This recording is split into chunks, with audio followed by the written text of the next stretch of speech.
Welcome to Women Sweet on Women Black Lesbian Film Festival.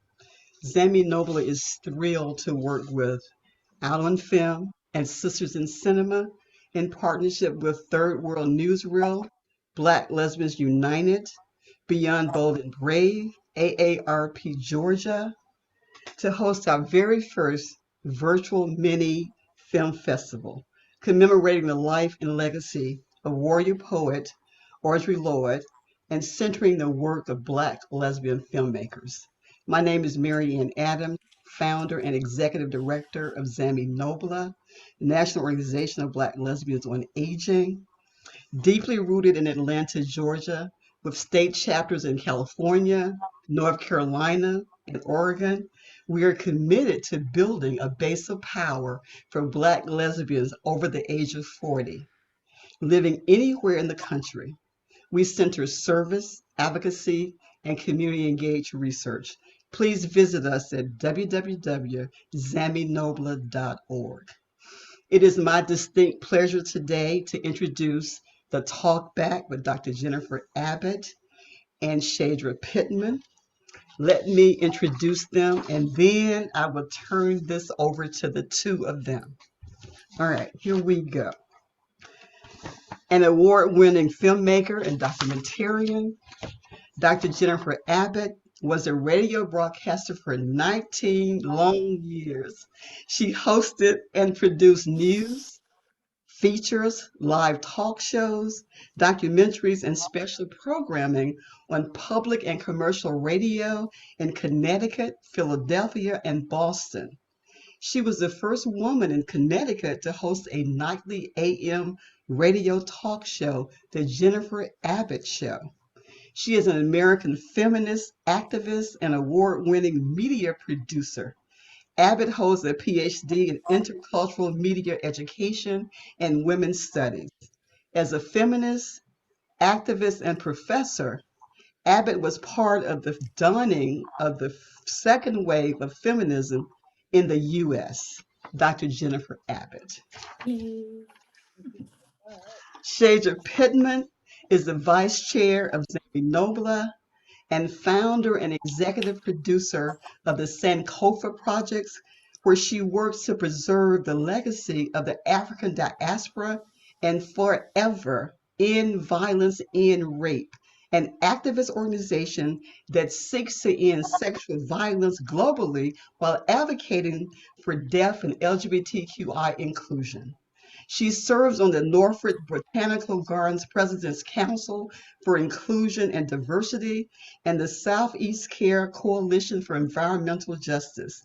In its 10th year, this June, she will host Sankofa's Remembrance Day, which is the only Middle Passage ceremony in coastal Virginia which honors the millions of Africans who died during the transatlantic slave trade.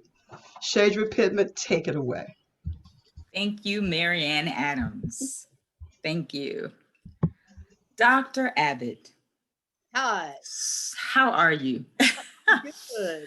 It is so wonderful to see you. It is so wonderful to have you here as a part of the Women's Suite on Women Film Festival. Truly an honor, I have to say. You know, say again? I said likewise. Oh, wonderful. So I was reading up on you because that's just what needs to be done, your work. And I saw that in February 16th, which is really interesting, that's 5 years from today, there was an article that was put out in Press Telegram about you and Dr. Bowen. And one of the things that was said, which I thought was so beautiful, it said, Dr. Jennifer Abbott has loved Angela Bowen for 35 years, and that the passionate pursuit of Angela Bowen, which follows the life of the Black lesbian feminist activist who also happens to be her wife and partner of 36 years, is also a love letter. So being that we are coming out of Valentine's Day, as we were talking before, we're in Black History Month, Zora Neale Hurston said that love makes your soul crawl out from its hiding place.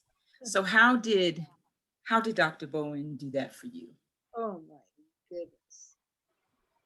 So I'm not going to cry because it's a Zoom, but that was such a beautiful introduction. And I certainly don't remember half the things I've done at this stage in my life, or what's been done about us. But yeah, how I think the question is, let me see if I got the question right. Yes. How did Angela Bowen open up my heart?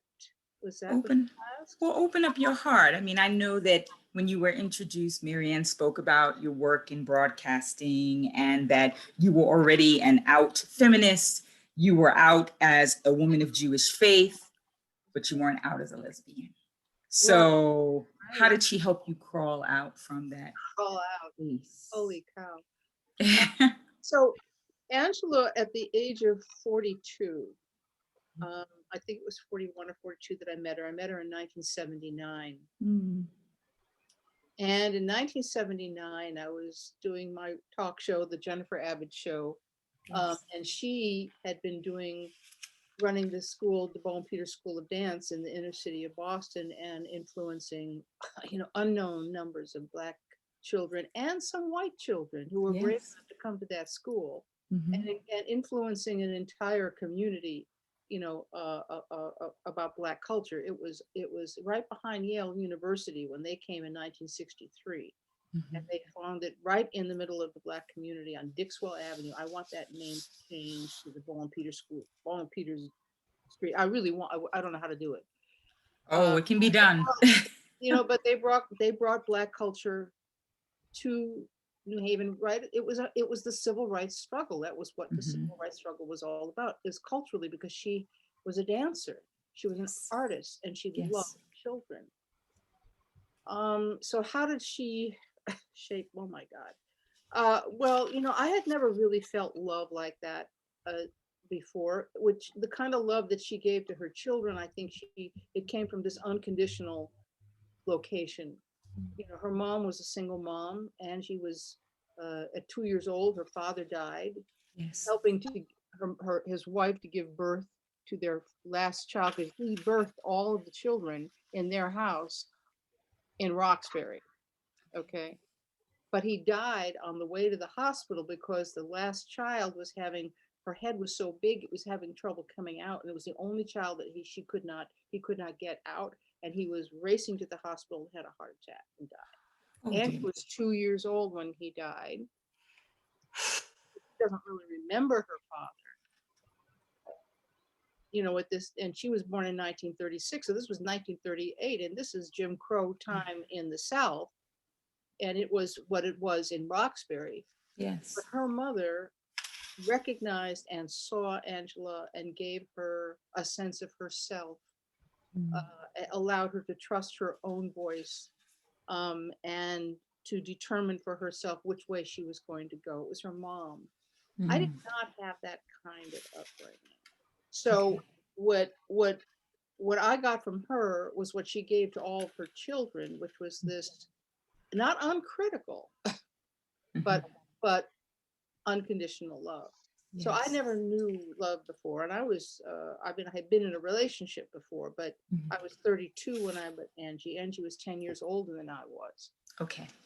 And I had a lot to learn. I thought I was anti-racist, but I didn't know a lot of stuff. I'm still learning, obviously. You can't help but learn right now. So she opened up my heart in every single kind of way that I can think of. I mean, she knew how to give, and she knew how to give to herself. That was what was incredible. She had an independent mind. She knew her own voice. She knew the shit that she had been through, up on Broadway, trying, when she was this prima ballerina at the Elma Lewis School of Dance, went off to New York City, tried to break into Broadway, Balanchine. They wouldn't handle a Black body up on their white stages. And they kept going back to those rehearsals, put on different clothes, and went back to those rehearsals. They didn't care. They knew that they were groundbreaking. And then when that didn't work, she went off to, Europe and did jazz train and danced. And then in 1963 opened up her school. So what does it teach me? The woman had resilience. Yes. The woman Like none other. Yeah. still teaching me, because I'm now a widow. I mean, I don't know, there's no other way to describe that relationship at this point. I'm in relationship with her as a widow. Of course. So I'm still learning from her. Mhm. And so I learned from her. I learned how to love. I learned how to grow. I learned how to begin to accept myself. It was, it changed my life and the course of Yes. my life. Everything that I did was because, I mean, as part of a movement before I met her, I felt Right. I was already a cultural worker. That's how I saw myself. Um, but when I met Angela, I also met Audre Lorde. I also met, the people that were Jackie Alexander and the people that Angela met and became and was able to lend my skills Mhm. and my support because I knew what she was bringing to that struggle and bringing it out. I mean, she introduced Audre Lorde on some level to a wider audience because she saw herself as a warrior. She saw herself as Yes. part of the Audre Lorde army. Mhm. So she wrote some of the very first reviews of Audre Lorde's Sister Outsider and other poetry books, whatever. She wrote the first dissertation about Audre Lorde. And I'm trying to preserve her legacy right now. That's what Yes. I'm doing at Spelman College. So yeah, I mean, you asked the right question. You obviously opened me up by talking about love right away. Mhm. So okay, next question or whatever. No, it's a beautiful answer, and thank you for being so transparent about that. Because in watching the film, and I've watched it numerous times, Great. it's so touching. The kind of love that you shared, the kind of love that she had for the arts, the kind of love, as you said, that she had for the children. Um, the way in which she was described by her, the dance Miss Ella described her as fervent, that she did things in a wholehearted fashion. And I think that you really capture that beautifully in your film. So I just want to say that the way in which you introduce her to many people, in the same way that you said she introduced Orja to a lot of people, you are still introducing her to the world, Yes. which is really beautiful. So her story will always be remembered, and she will always be remembered. I wanted to ask you something about, you mentioned, and she also talked about her body and how she felt about her body. You also talked about, her being the Swan Queen, and how when she was in that performance, she was a brown skinned woman. And that was even something for her to be a brown complected woman being in that role, prima ballerina. And the relationship that she had with her body, she was so tall and she would hunch over. I saw a quote from Tony K. Bambara that says, "One forgot what it was to walk upright and see clearly, to breathe easy, to think better than was taught, to be better than one was presumed to believe." And so when I heard that quote, it made me think about how ballet helped her walk upright, but it introduced her to her whole world. It was her first love, right? You would say? Yeah, yeah. So how would you say that she felt about, clearly the arts moved her. The arts were very transformative in her life. How would you say that the arts affected her throughout her life? Because she was a scholar, she was an activist.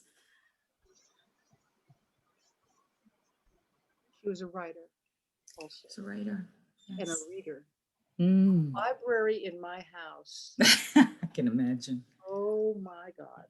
She read so much. I mean, I'm still reading, Claude McKay. I'm reading the poetry that she has in your original things, Yes. the original Audre Lorde stuff, you know, the original stuff that by Beverly Guy Cheftel, the stuff, this house has the original things there. And she was reading so much Mhm. and writing so much. She wrote when she was in high school. She had her first published piece. I think it was her first year of college. I think it was. She went to Emerson for 2 years, and then she dropped out to go and dance Okay. in New York and Europe.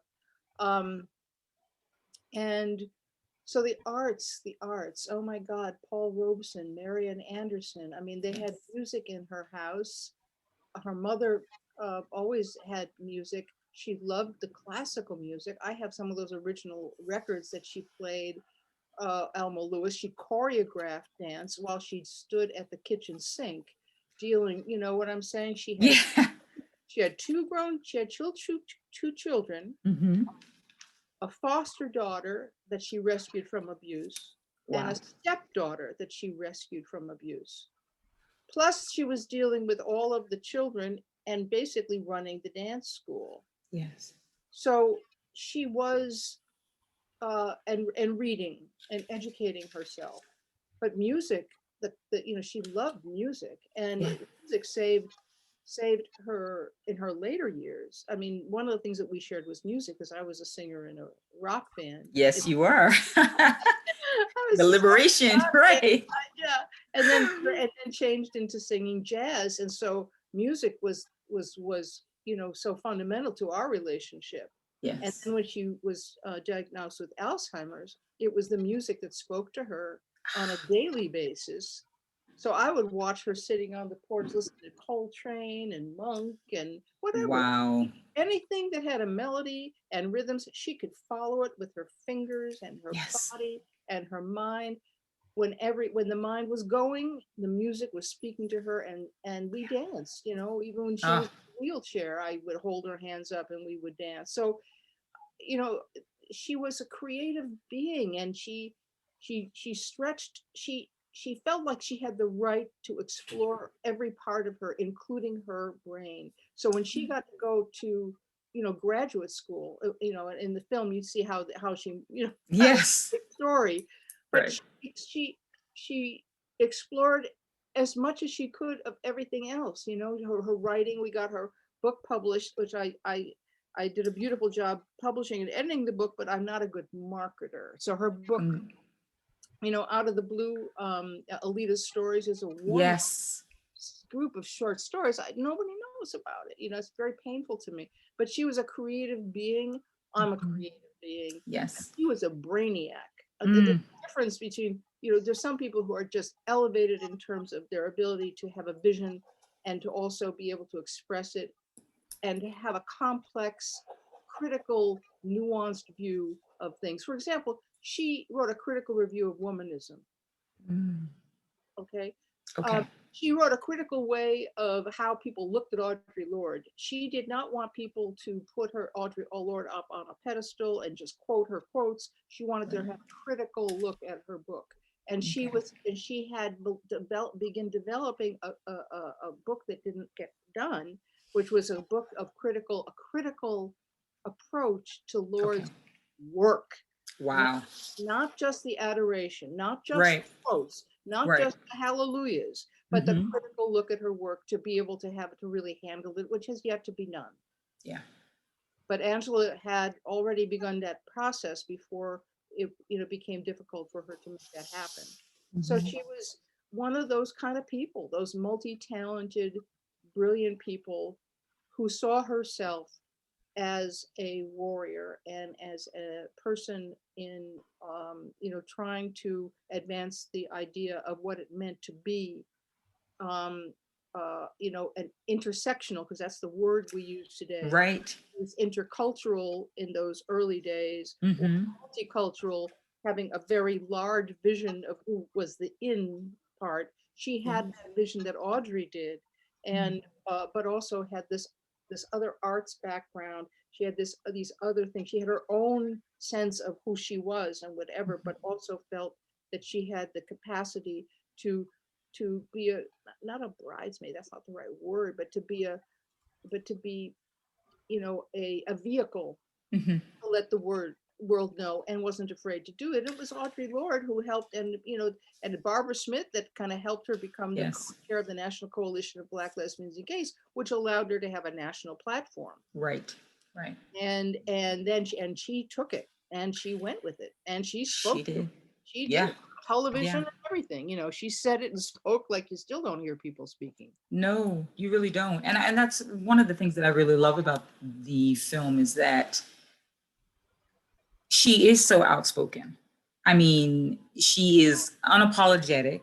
I love when you have a couple of clips of her in different interviews, and she talks very bluntly about the fact that she has a right to be here and that her existence matters. And being a Black woman, being a Black lesbian, being a mother, all of her identities matter. So she definitely, and also said that she spoke because there were many other people, other Black lesbians didn't have the ability to speak at that time. Yeah. Did you want to say something about that? Oh, I was saying yes. Oh, okay. Okay. Yeah, no, I mean, and I think that that's seeing what Audrey was doing and realizing that Audrey was out there on her own pretty much. They're out there. Yeah, and wanted to be a comrade to her and come out and speak, to support her, to be another voice, which I think speaks to that whole collective nature of, right, sisterhood is powerful, right? So the more of us that are out and that are present, the better. You spoke about her love of music and your love of music. So let me ask you, I thought it was really beautiful how you began the film with "Let Me Love You Tonight."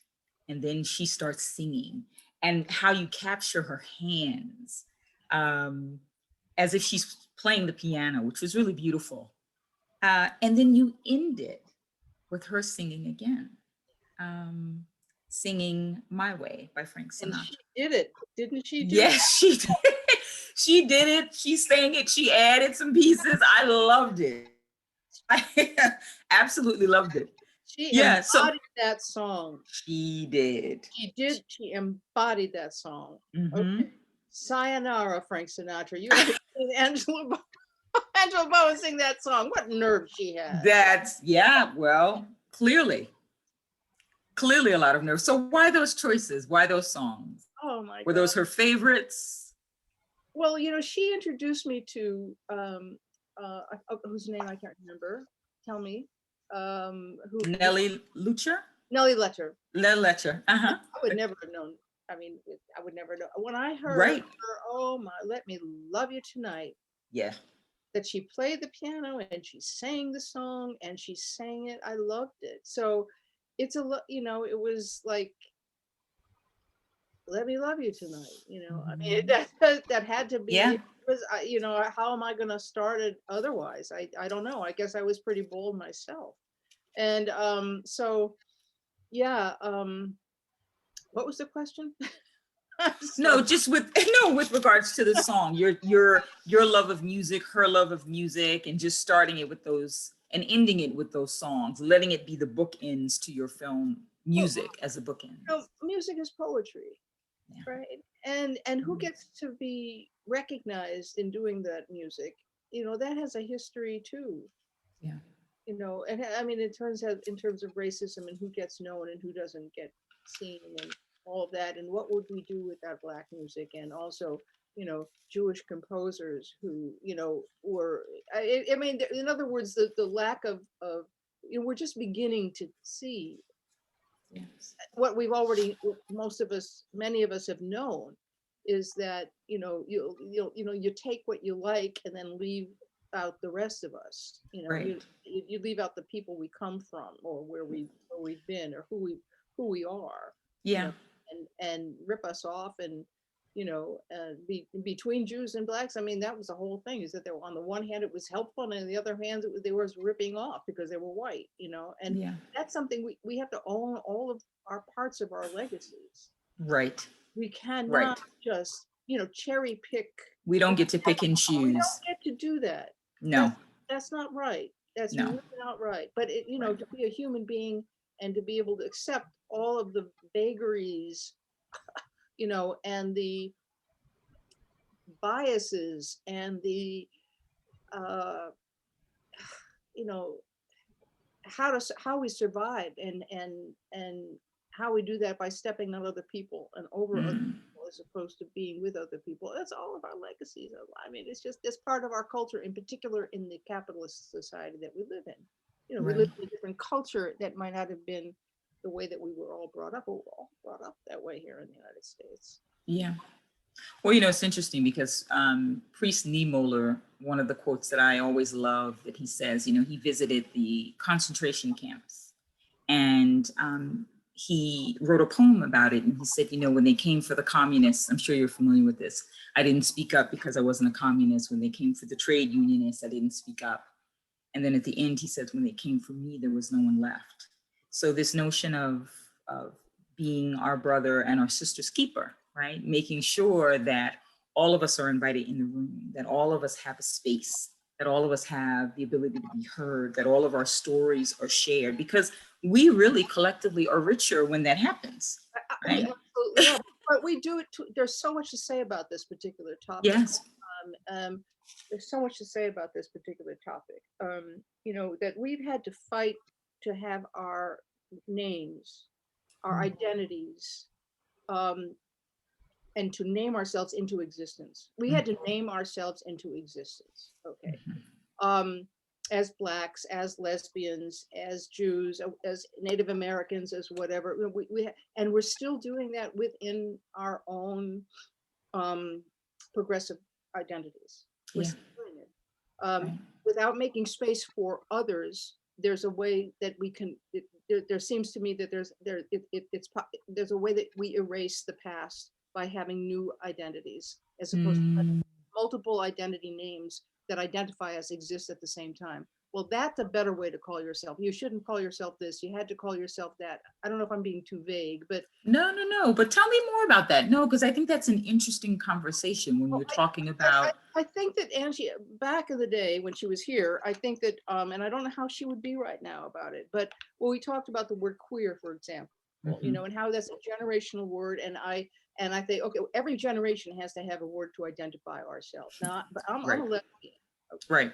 And to say that, you know, I had to make that word feel comfortable on my tongue. That did not feel comfortable in my mouth. That did not. Just like Zami, you know, when we talked about how that was a pejorative name that Audre Lorde talked about, it took something to say that name. Absolutely. It took something to claim it, because there was so much silence along with that particular thing. I mean, I had every job that I had to deal with it.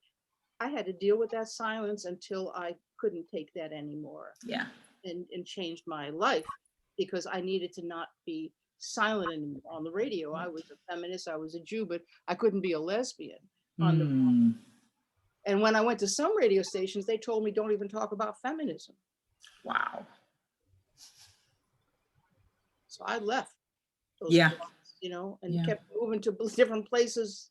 You know, I got behind the scenes. I went to public radio to be a producer and to do all that kind of stuff, because I wasn't going to be an out person. I could not be myself as a talk show host at a certain point and hide the fact that I was also lesbian. And when I was doing that, it was too soon to do something like that. It was before Ellen. Well before Ellen. And people were already threatening me on the radio.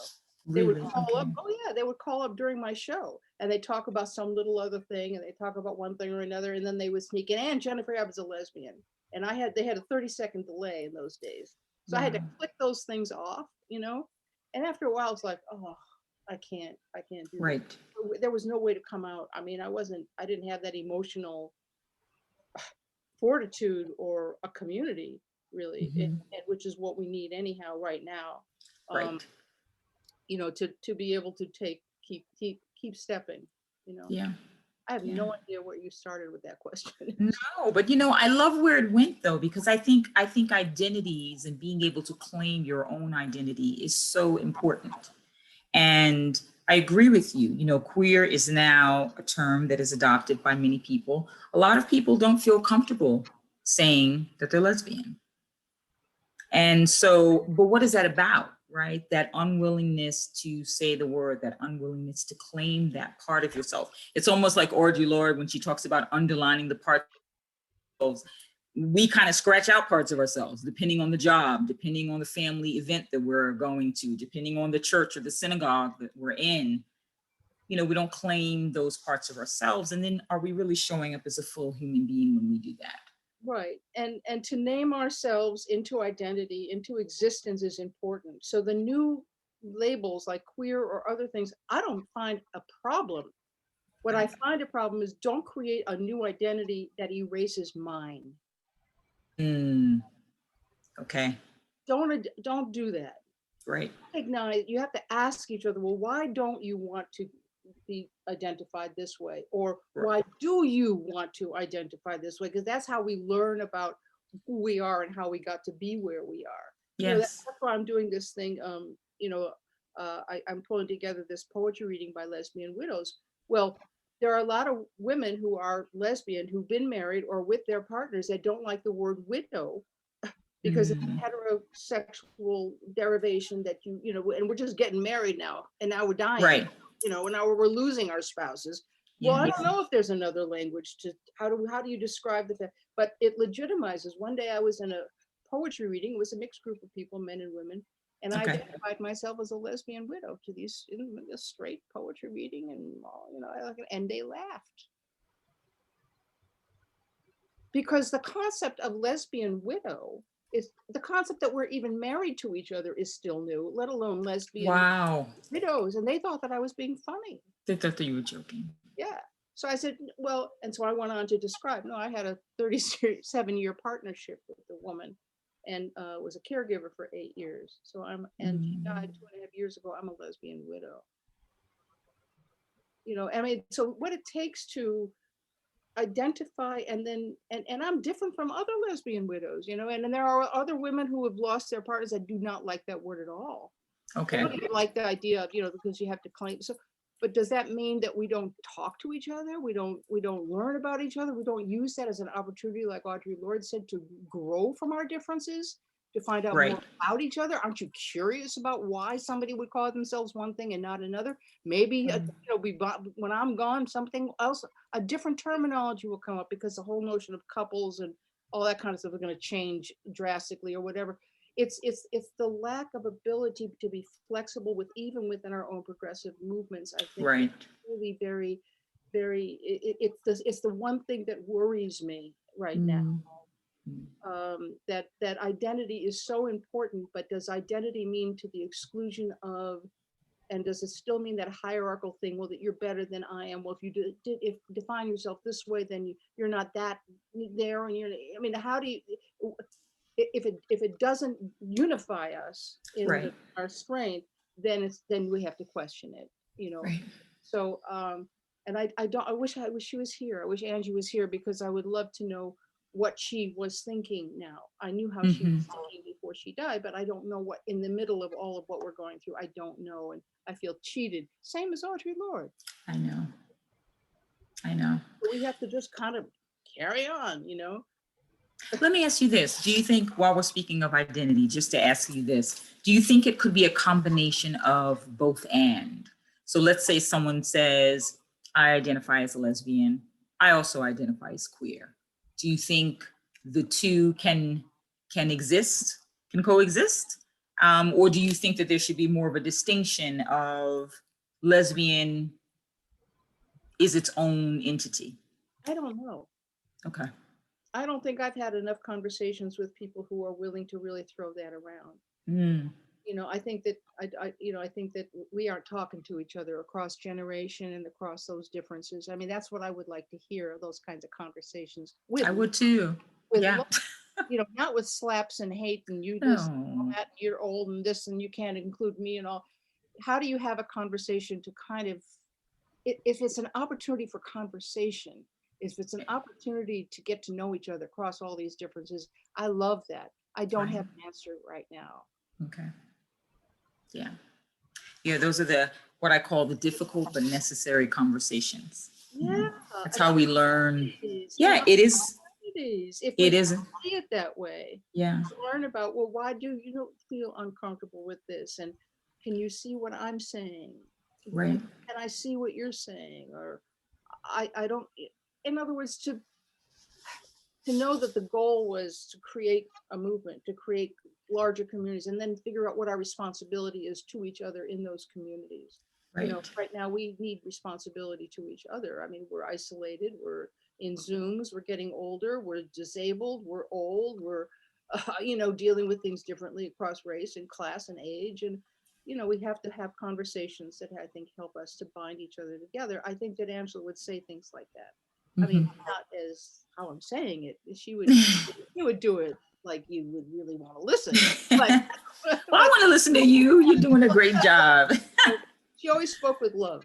Yeah. I mean, you knew even the stuff that you could hear her speaking, unless she was really ticked off like that when she Oh, in the interview. she's really ticked Yeah, off. she was not happy. She was not happy. No, that was very clear. That was incredibly clear. Well, let me ask you something about generations, intergenerational work, because one of the things that I really love that you did in the film is that you allowed her students to speak about the impact that she had in their lives. So, you know, you have Tina Bush, who wound up working for Alvin Ailey. You had Robin Wilson, who's now a judge, right? You have Trayer Price, who does the international water choreography and design in Dubai. Then you have, you know, the other students who went on to get their PhDs and working in sexual assault. All of them got the PhDs. Well, see that? And so, you know, here you have someone like Dr. Bowen, who is inspiring students, and then the students are inspired to go out and do the work. That must be really wonderful to see how they've gone from, you know, being in her classes, her dance classes, and now they've taken on lives of their own. Yes, I'm sorry. I'm sorry to do this. Okay, yes. Oh, you're fine. You're fine. You're fine. Yes. Yeah, yes. no, I was just going to say the intergenerational work, the fact that she thought that it was important to connect with her students, to teach her students, to show them what, you know, activism could be. You know, and what is it? Alice Walker says, you know, activism is my rent for being on planet Earth. You know, it's what I do. Okay. It pays for why I'm here. So could you speak a little bit about her students and her relationship? Well, Benny, who is in the film. Yes. You'll see him. He wanted to be a truck driver. Yes, I saw that. Is an assistant professor in Arizona. Amazing. And he teaches gender and queer. Okay. Okay. All right. If anybody's listening to this, he's the guy in the dress. Yes. Okay. In the graduation. Yes, I saw. Yes. Dina, who was crying, who was talking about that, is a healer in her community. Mm-hmm. She graduated from New Mexico, is a healer in her community. Roshni, who is a really good friend of mine. Fortunately, one of her proteges is starting a new. It's called Lavender Healing Therapy Collective. Wow. In Long Beach. Okay. And we've had this discussion about the name, about the queer and the lesbian, all that kind of, about how I thought that the queer is fine, but if you erase me as a lesbian, I would not come to that. And she said, well, that's really good information, she said. Good. You can use it, but don't erase me in the process of it. Right. And so we had that great intergenerational conversation. Mm-hmm. She saw and took people who they were. Yeah. 85, 92, 15, 5, 3. This was not something that she had a problem with. She was not ageist. Yeah. She was not a segregationist. She even talks about this, you know, in the film. I'm not even sure that she did in the film, but she talked about how she thought that the white students who came to the school were really brave.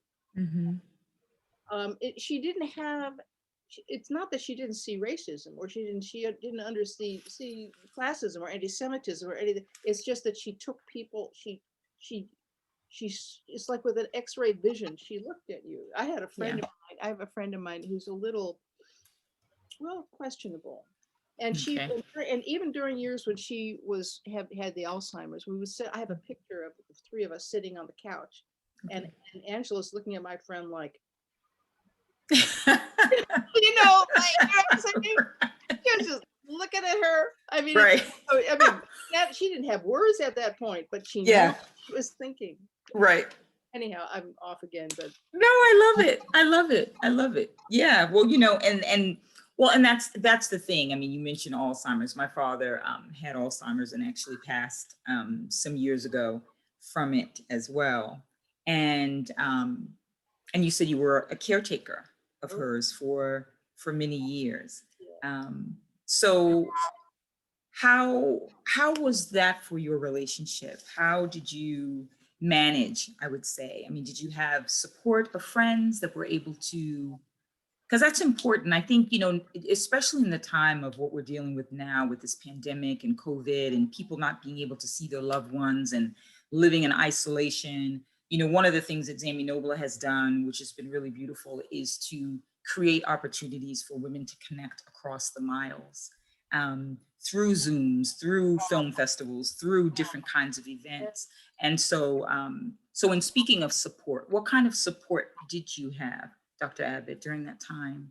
Not much. I had my friend Cynthia Rich, whose wife Barbara McDonald. She and Barbara wrote that the first book about the relationship between sexism and ageism. Look me in Okay. the eye. Look Yes. us in the eye. The old, you know, and I made a film about that. Look us in the Yes. eye, Women's Project. So Cynthia had gone through it with Barbara, Okay. and she knew both of us, and loved both of us. And so it was really Cynthia Rich on the phone, because she was in San Diego, that Okay. helped me to say, basically, you need to find joy in every minute. Absolutely. So how do you do that? So that always was the question for me. How do I find joy in every minute? And so that was really critical. She told me, get a therapist, first thing. Right. Mental health is Uh, important. First thing, figure out the legal stuff as quickly as you can. Absolutely. And she talked, I mean, we talked a lot, you know, maybe once every couple weeks or something, get a therapist. At that point, I, we, we'd been working so hard that we were up to that point that we really didn't have a very wide group of friends at all. Okay. And I had one friend who I made another film about, and that lasted for a little while. But in general, and I was dealing a lot with the caregivers, bringing them in and handling it. It was very hard. Yeah. It was, what can I tell you? But she was elegant, Mhm. dignified, Mhm. and her love of music, like I said, was a vehicle for the bridge between us. Okay. And you know, all that was left really when of that fabulous, brilliant brain was her spirit. And Yeah. you know, she had spirit, and She had that's spunk. always there up Yes. to the very end. And she knew me till the very Mhm. end. We shared a dance at the very end. So Really? yes, we did. This is some of the where all this poetry is coming from, is you know, why I'm doing this thing, the Lesbian Widows Poetry, because that you know, like Audre Lorde says, you know, poetry helps give name to the nameless so it can be thought. Well, Mhm. that's what it's been for me. So I would say that the poetry also helped me to try to um, you know, handle what Mhm. there were no words for, the inexpressible. Mhm. So we connected as much as we could, and she was always kind of she's a little like a cat, because you know, cats are so independent, right? You know, Right. and I mean, they cuddle up to you, but then they go their own way. Right. They have their own, but you know, so she was always that way. You know, she was an introvert, even though she was Mhm. outwardly, you know, available. Right. So all those things saved her. Yeah. And because I knew she was safe inside, Mhm. even though it was hard for me, Of course. caregiver, I knew that she was safe inside, and that, Right. you know, so it was just me trying to negotiate how I needed to be, and there wasn't enough support. I went to an Alzheimer's support group that then a local Los Angeles Alzheimer's support group, and spoke out Okay. as a lesbian, because there is not much support uh, Mm. within those Alzheimer's support groups for LGBTQ people. At least I Right. don't, it wasn't at the time. And Right. I spoke about that, because you know, the personal is political. An early feminist, Of course. right? Your personal is political. that was political. And it was also very personal to talk about that relationship Right. else on the support group. Yeah. And to be in a safe space to do that and to Right. feel comfortable. Safe. Right. Yeah. Yeah. Yeah. Well, let me ask you about this. One of the things that moved me, and actually, I mean, I was stunned. The incident with Babatunde Olatunji, the fact that the young woman wanted to drum, Lynn Huckabee, right, wanted to drum. He said, and and anybody in the drumming world knows, Olatunji is the pinnacle of drummers. And for her to tell him that if Lynn, could not drum, he didn't need to come back because her space was open to everyone.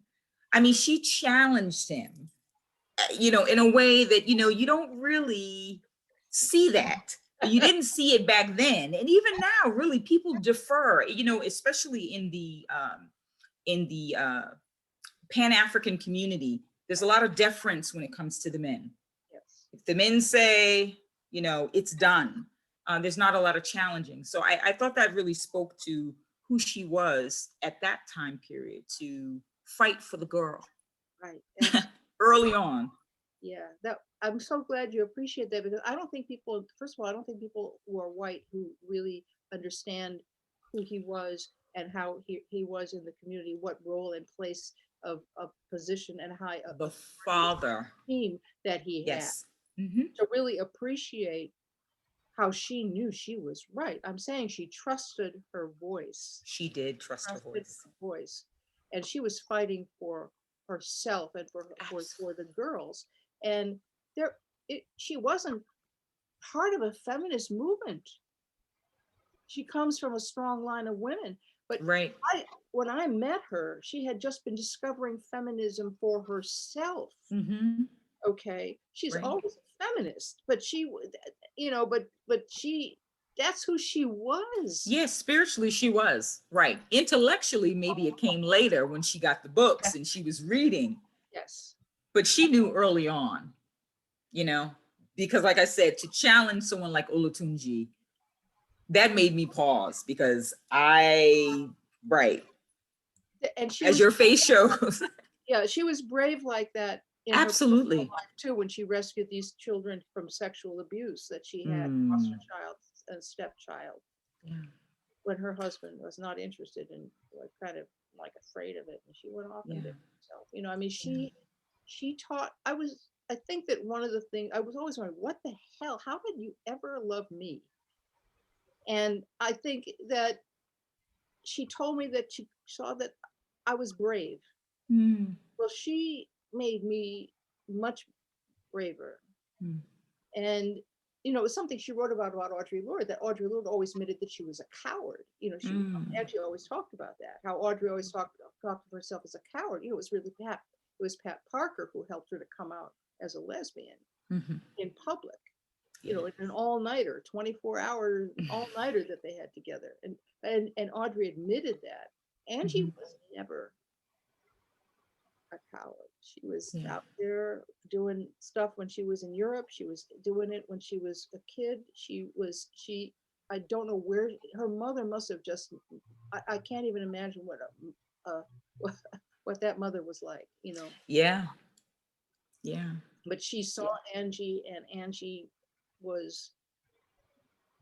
she was the bravest person I've ever known, really. I mean, there are a lot of brave people out there, and you see them all the time. But in terms of my personal experience, she's the bravest person that I know. Yeah. Wow. Well, one of the things that I really appreciated that you brought up in the film is when you talked about going to East Haven Beach and that experience of going to the beach, and how you framed it. You said you had a lot to learn about that time period, because Dr. Bowen didn't want to go to the beach because she didn't feel that it was welcoming for Black Americans, right? And so even with all of your experience and being out in the world, race was something that there were things that you were unfamiliar with, right? And so today we call it privilege, right? Back then, right, it was about understanding how to navigate that. So could you talk about how she influenced you, even as far as that's concerned, as far as race is concerned, and identifying yourself, you know, because I love when I read on your website, and you said you refer to yourself as, you said you did a racial description, which I loved, and that I don't see that often. You said white, Jewish, lesbian, feminist, and you don't see that a lot. The identifiers, you know, being so clear. So could you tell me a little bit about how that experience about East Haven, and just understanding what that felt like for your partner to not feel comfortable, how that helped shape your life and change you? Well, it was an ongoing healing. Yeah. It's Mhm. an onion.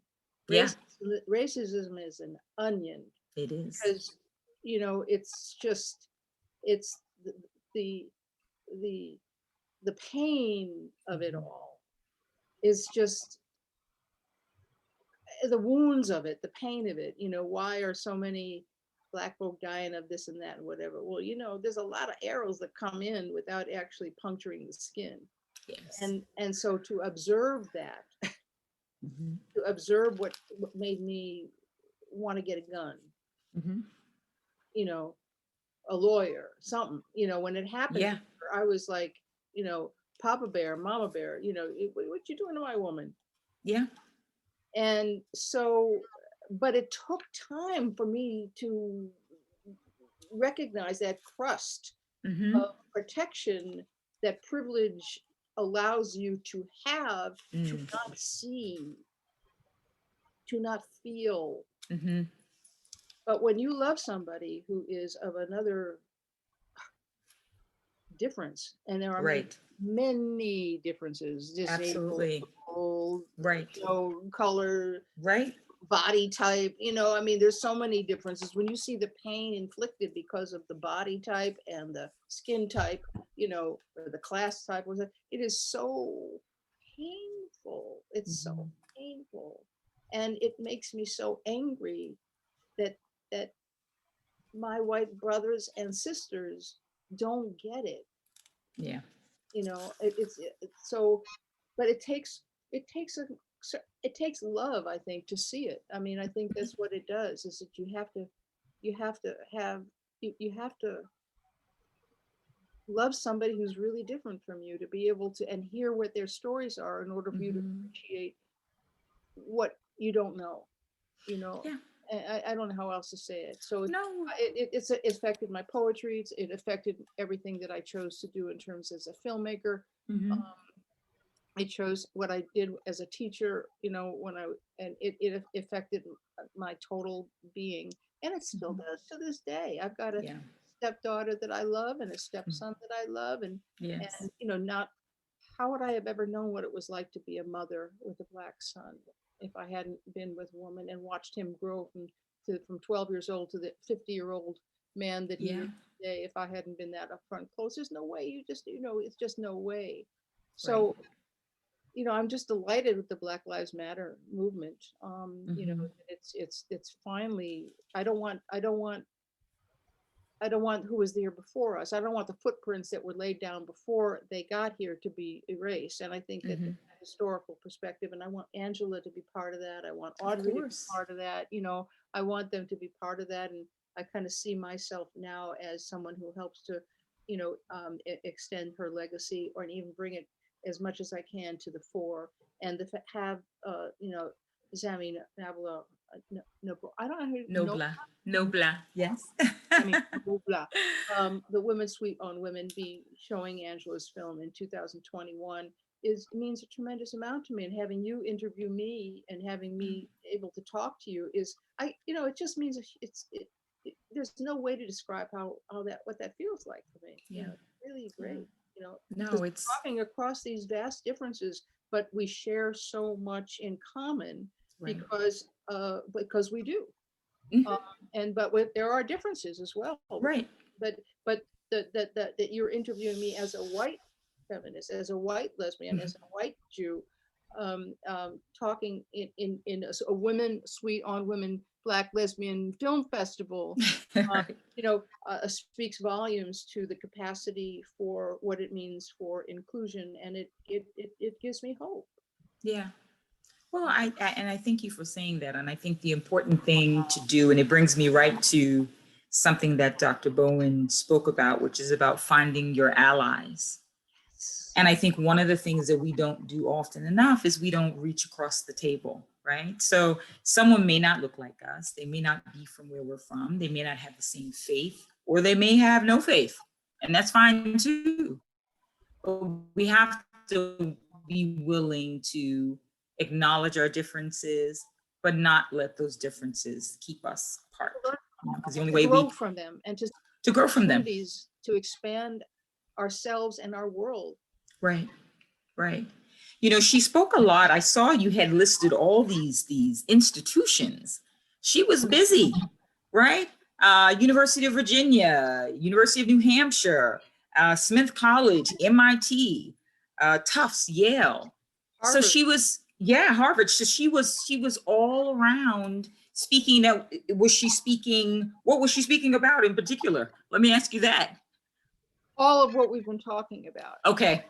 Black, lesbian, feminism, working across our differences. Yes. We do that, challenging racism, trying to bring the cultural giants that she read about and have inspired to her, working that into her her speeches, Audre Lorde, Bayard Rustin, all those people. She skillfully managed to educate and try to bring more people into the fold, so that the words that she was speaking that were not heard very widely, but were being heard those words are being amplified much more.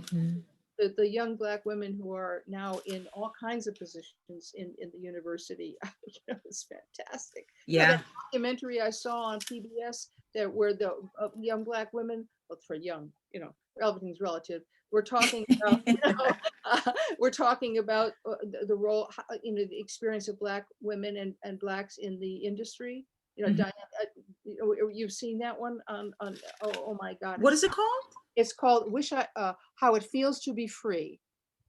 No. It's called How It Feels to Be Free, which of course is after the Nina Simone song. Nina Simone, I was going to say, yeah. It's directed by a Black woman whose name I can't remember. And it was based on a book that was written by a Jewish woman about how Blacks were treated in the industry. So Diane Carroll is interviewed, some of the, and talking, and the questions were significantly rich and deep. Yeah. And I was like, I wrote something about it. I couldn't even watch the whole thing. I was so moved and so excited to see this being on there. It's called How It Feels to Be Free. It's a documentary, and I recommend it to everybody. It's wonderful. Yeah, I'm not familiar with that, but I definitely will look it up. Yeah. It makes me want to write. And I wrote something, and I thought, maybe other people, maybe I should write about what I felt when I saw it, because one of the songs I sang in the rock band was the Nina Simone, I Wish I Knew How It Would Feel to Be Free. Right. It's taken me 50 years to be able to get my own version of it, because I've lived enough to know that I can sing that song. Right. So tell me about your next projects. What are you working on? You mentioned Spelman College. What are you doing there? Tell us about that. So there's a journal called the International Journal of Women's Studies. It's been around for about 25 years. And Diana Fox, who is the partner of Jomo Peters, who is my stepson, founded that journal. And she and Eva Oishi, who's a professor, and I always forget the name of the school, but she's a professor and was Angela's colleague at Cal State Long Beach. Okay. Smith, who is an archivist at Spelman College, and Beverly Guy-Sheff-Tull, who has been enabling this thing to happen. We're creating a special journal issue devoted entirely to Angela Bowen's work. Really? Her essays, her speeches, from all across her life. And so, because Spellman is going to get the archives, Angela's archives, I'm working on that, but also the New York Public Library, which has the largest collection of Black dance in the world, in the country. I don't know about the world, but they're taking Angela's dance archives.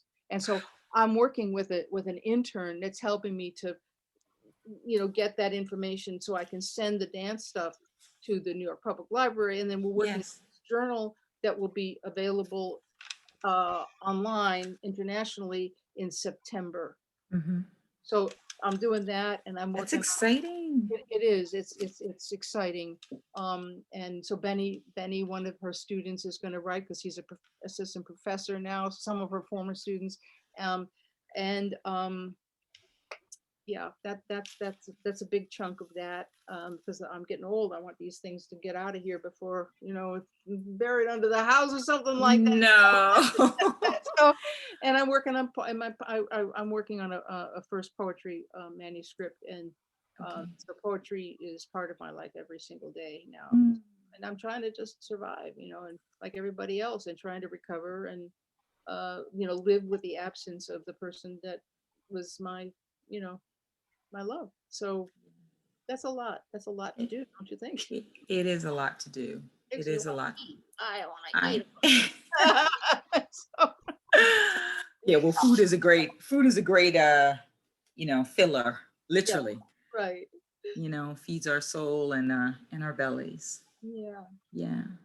Well, I just, I'm so excited and thrilled that you are a part of this film festival.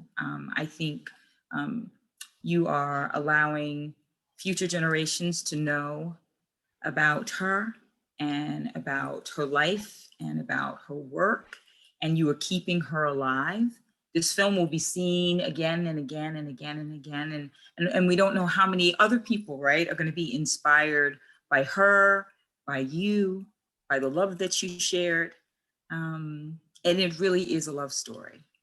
It really, really is. So I thank you for that, for showing us that love is possible. It's a beautiful thing. Yeah. This has been great. I hope I haven't been too mushy and dramatic, but that's No, no, it's, I mean, only talking about the most important thing in my life, of so course, of course, of course. Let me ask you this in closing. What would you want this film to do? What is your dream for this film to be? oh, I want people to be so interested in her that they're gonna go and dig up her papers, especially scholars, Mm-hmm. and to uncover the work that she did in the speeches and the writings that are so relevant today. Mm, You read this stuff and it's like, holy crap, it's so relevant today. yeah. Let people be filled with her energy and her spirit, to work with her in scholarship as we research Black feminists, Black lesbian voices, Mm-hmm. visions of intercultural. Mm-hmm.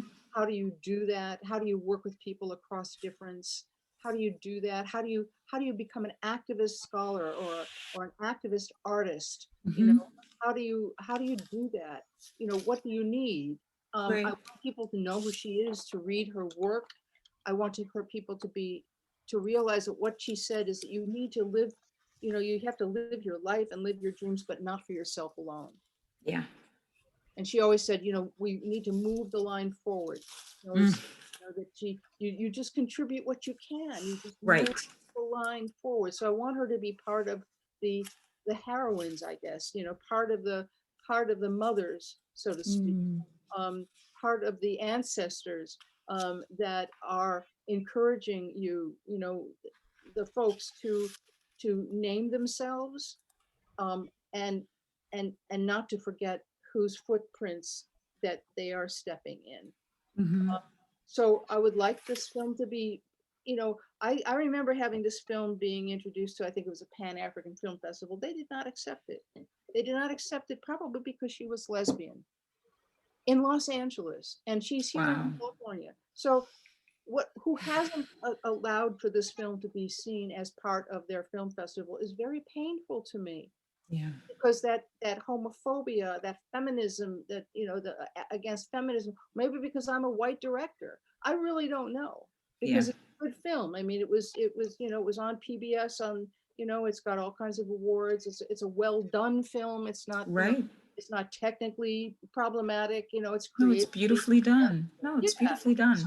So why is it that women are the only ones that are helping to let the film be seen? What happened to our Black brothers out there? Wow. We've got a foot in the door, all kinds of feet in the door. Why aren't they putting it into the film festivals that are heterosexual, Yeah. they're Pan-African, that are nationalists? Why aren't they doing that? Are they only going to do, Cicely Tyson and Maya Angelou? Right. No, it's true. Why aren't we seeing the all three of the Audre Lorde films all over the PBS and whatever? And right, I'm glad there's three of our films about Audre Lorde, but what I'm saying is I just think my question is, we are trying to lift an umbrella, and I don't know where our brothers are. I don't know where our allies are sometimes within the Yeah. people we think we should have allies. So I would like people to read her work. I'd like to have the film be shown in universities and high school. Mm-hmm.